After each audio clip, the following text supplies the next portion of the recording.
Hello everybody and welcome back to BTA Bitesize episode number 18. Today we're going to be covering engines and cores and a bit of e-cooling as well. Cooling as a general will have its own video, but it's kind of tied into the fusion cores, so we kind of need to address that a little bit as well. So yeah, without further ado, we're going to sort of jump straight into it. There's quite a bit to get through, so I'm going to try my best to do this as quickly but as succinctly as possible. So, anyway, moving on, I've tried to sort of put these into sort of some sort of grouping order, so you're just going to have to sort of bear with me. So, obviously, your standard engine, nothing to say, it comes with the mech. Obviously, there are mechs that come with, you know, XL engines built in, etc., etc., etc., but, you know, this is the sort of generic that most of you are going to have. So, moving off with the first of the newer engines, we have the light engine. This one will actually save you 25% of your engine weight. This is very handy for obviously being able to put more armor on your mech and you know, and all the other weapon systems that you want to be able to put on here. You may notice that with the light engine, you now have 2 slots taken up in each torso, as well as the 4 in the center. That is obviously because the engine, even though the engine is lighter, it's bigger. The light engine can actually take having a torso removed, so you actually have the ability to either lose one or the other of the side torsos and not lose the mech. Obviously, that doesn't count for the center torso. If you lose the center torso, you're dead, you're done, finished. But it can, the light engine can take having one of the light torso, one of the side torsos being taken off. So just bear that one in mind. So moving on from the light engine, we have the XL and the XXL variants. These are the 2 main types. You obviously have the IS and you have the clan variant. The IS versions of the XL and the XXL take up 4 slots in the center, and they take up the XL takes up 3 slots each side, and the other one, I hate this list order, the XXL takes up 6 slots in each torso. This is very important to remember, because basically if the more slots you have, the more things you have slotted in these torsos, the more chances you have for things to be critted. So what this means is, if you're being shot by an armor-piercing weapon, or if you have your armor missing and you're taking hits to your superstructure, when you take a hit, it basically you have, like in this case, you would have a 1 in 6 chance of having a crit roll on that particular slot. So basically, there's this thing called crit padding, where if you had, say, an engine in here, if you fill up the rest of these 6 slots with, say, Heatsinks, something that isn't going to cost you a fortune if you lose or need to repair them, this gives you basically a lot more chance of not taking a critical hit to your engine. Bear in mind, engines will take 3 critical hits to completely knock them out. It doesn't matter if you take 1 in the left, 1 in the right, 1 in the middle. They all count across the same. It's not 3 hits each side and 3 all in the center. That's not a thing. So basically, having actually more slots that your engine is actually able to be hitting is actually not great. But on the flip side of that, it does save you 66% engine weight. So, you know, these are really good for saving weight, as long as you've got something with a lot of armor that you can fit on there, and maybe you don't actually need you don't need a massive amount of slots. So you want to maybe, fit like an AC-20 in each arm, for example, or something along those lines, and your center torsos are mainly used for your heat sinks and stuff like that. So the IS versions of the XL and the XXL cannot lose a torso. If you lose one torso or you lose the other torso, that classes as the engine being completely destroyed. So if you have an XL, IS, XL, and XXL, make sure that you've got your torso armor up. You're going to need it. Moving on from the IS XLs, we have the Clan XLs. Now, the overall operation of the engines is the same. The engine weight saving is the same. The main difference is the actual slots they take up. So, for example, the Clan variant of the XL actually only takes up 2 slots in the side, and it only takes up 3 in the center. Overall, this means you get the same weight saving. You also have less slots that are able to be critted. Therefore, your engine survivability goes through the roof. Likewise, with the Clan XXL engine, Somehow that I'm not entirely sure how this works, but the you have 2 slots in the center and you have 4 in the outside. The other big difference between the Clan XL and XXL and the IS variant is the Clan XL can actually lose a torso and not die. So both the Clan XL and the Clan XXL both can lose either one or the other of the torso and the mech will keep functioning, whereas the IS variants cannot. So overall, if you can get the Clan versions of the XL engines, in my opinion, they are superior. They're the ones you want to be getting, purely because the the weight savings is the same, but obviously the survivability of the engine is through the roof, and it gives you more room to actually build with. One other thing though, with the XXL variants, both the IS and the Clan both have an extra 20% heat debuff on your weapons. That means if you're running like an all laser build and you stick an XXL engine into it, you're going to generate 20% more heat. So that's something you're going to have to bear in mind when it comes to the cooling as well. There is actually one other variant of the of the XL, and that is the jury rigged XL. Now, again, this main one for this one is just like kind of ones you see in the sort of like lower down, like peripheries and pirates and stuff like that. It's okay, especially early on if you're fighting like the low level pirates and things like that. If you can get hold of one of these can be good early on, just to give you that little bit of weight that you can deal with. The main thing is obviously it actually uses a lot more slots than the sort of regular XL, and obviously a lot more than the Clan XL. But in the midst of the early game, these are really handy to have. But late game, once you start getting the regular IS and then the Clan XLs, you kind of don't really want anything to do with that. It's just going to cause you more grief. So we now have a few various different, I'm going to say oddballs, but different ones. So to start off with, we have the primitive engine. Again, this is one you're going to encounter a lot early game and when dealing with pirates and stuff like that. They are 20% heavier, 20% weight factor change. What this means is your core obviously weighs a certain amount as well. This will which will basically make it 20% heavier than it was originally. Again, these aren't particularly great. The only upside they've really got is that they are they basically give you a 10% cheaper. It's 10% cheaper to repair your armor and in tech points and both sea bills. Apart from that, these are fairly garbage, so I wouldn't really worry about these. I wouldn't have one of these over a standard engine, so just don't bother with them. And again, obviously, you can see it takes up a lot of slots in the centers also. So yeah, just sell them, make some money. Moving on from that, we have the compact engine. Now, again, this is its main feature is obviously, as you can see, it only takes up one slot. What you pay for that slot is 50% extra engine weight factor change. So again, whatever core you put in there is going to weigh 50% more. Again, if you need the center torso for lots of slots, if you've I honestly am struggling to come up with a mech in my head that has loads of slots that you can't really use in the center torso because because that's where all the hard points are. I really don't know. Again, sell it. Basically, it's not really a benefit to you. That like those extra slots in the center are just not worth it. Again, they're kind of the ones you come across when dealing with pirates and the sort of like and stuff like that. So if you get one, just sell it. Now, this one's actually quite interesting. This is the internal combustion engine. Which is the XC stands for. Now, it just uses the standard 4 slots in the middle. However, you may look at it and go, well, that's a double weight factor change. That's not good. However, it can have a use case. I was actually discussing this with someone on stream the other day. Now, if you have, as you can see here, it has a double weight factor change. It's less 20% walking distance and it's less 30% sprinting.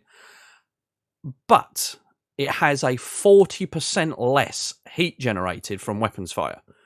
So what that translates to is if you are building an assault mech as an LRM boat, for example, or an artillery piece, or something with like ultra long range, like Gauss rifles and stuff, and you have the weight to spare, but what you're struggling with is cooling.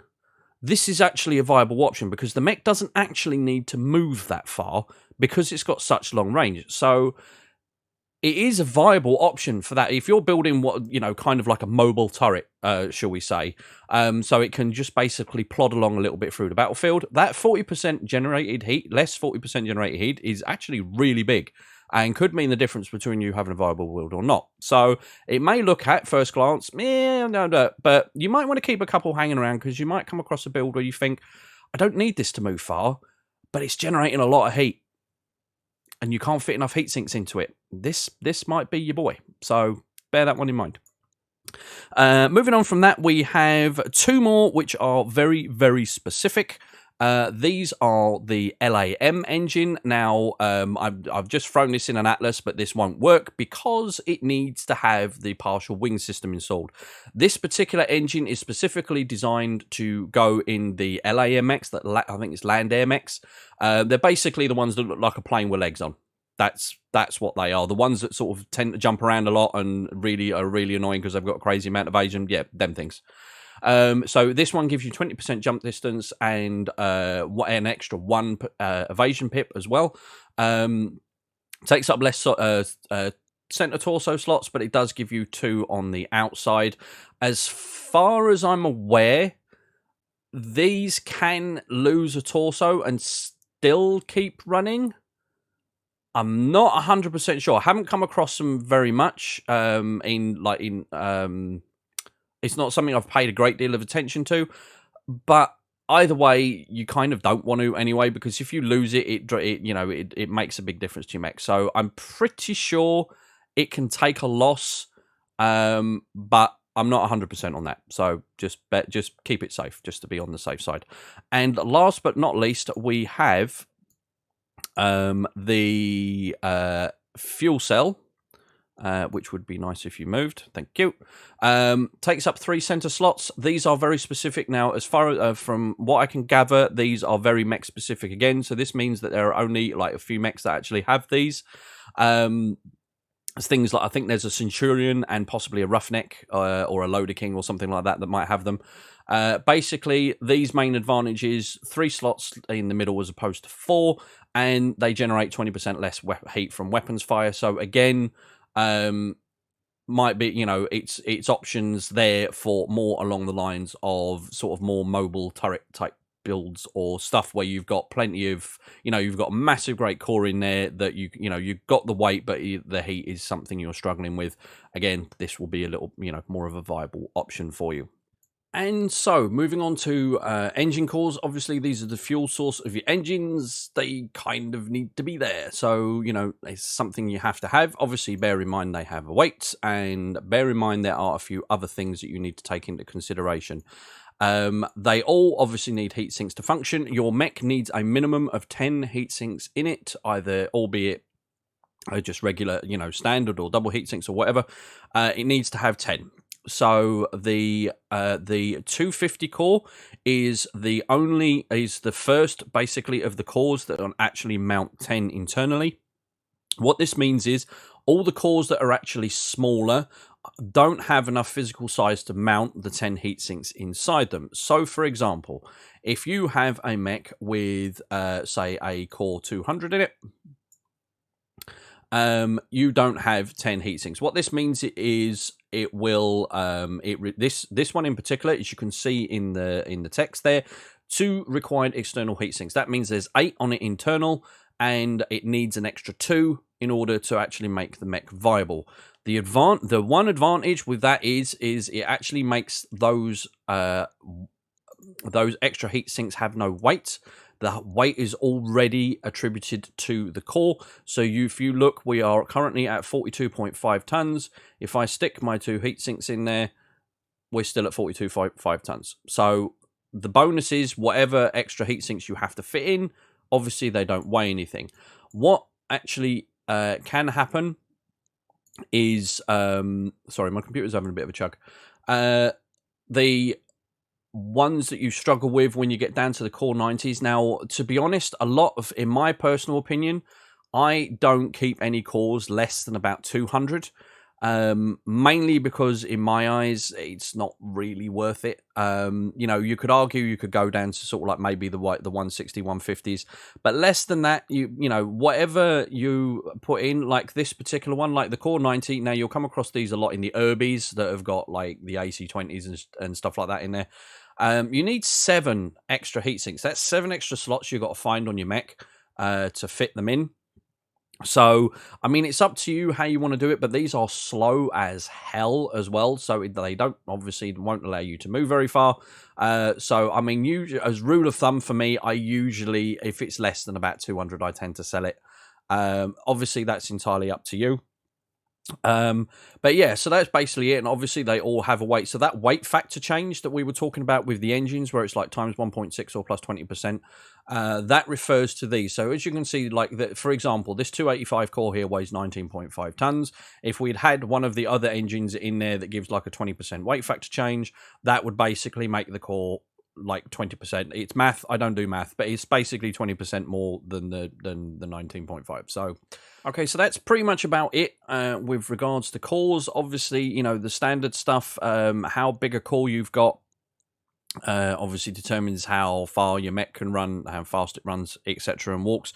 The only other quick thing I want to discuss is e-cooling. Like I said, e-cooling is going to have its own video. But basically, e-cooling is a thing that's actually tied into the core size. So the minimum engine size you need to be able to add the first e-cooling is actually a 275 engine.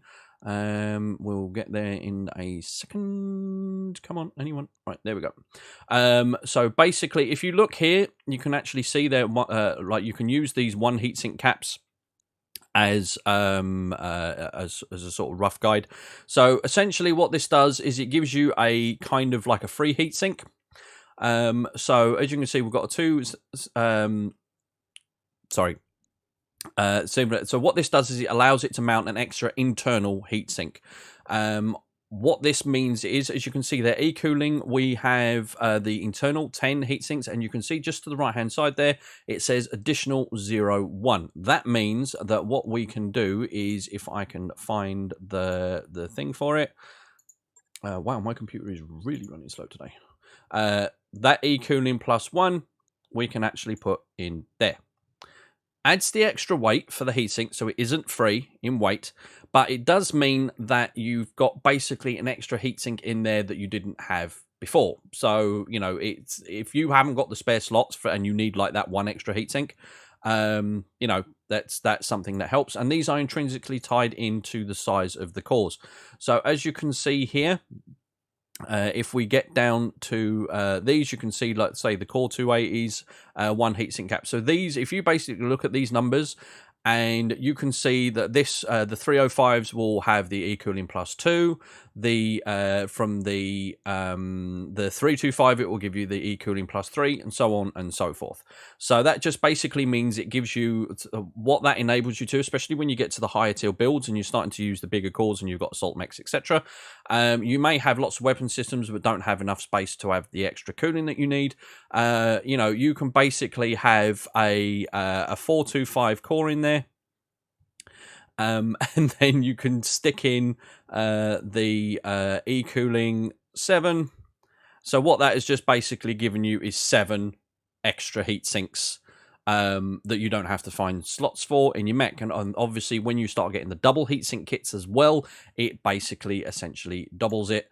So yeah, it can make a very big difference, but like I said, these are tied in to your cores, so you just have to bear in mind, like I said, it says where they are on the side. You know, basically just look at that number and that will tell you what e-cooling number that you can mount in there. So in that case, that would be an e-cooling 4. All right. I hope this video has been informative. It might be a little bit on the long side, but like I said, they're kind of, there's a lot to fit in the video, and kind of like the calls that they're all three kind of tie into one, so I didn't really want to split them up into 2 videos. So I hope that's okay for you guys.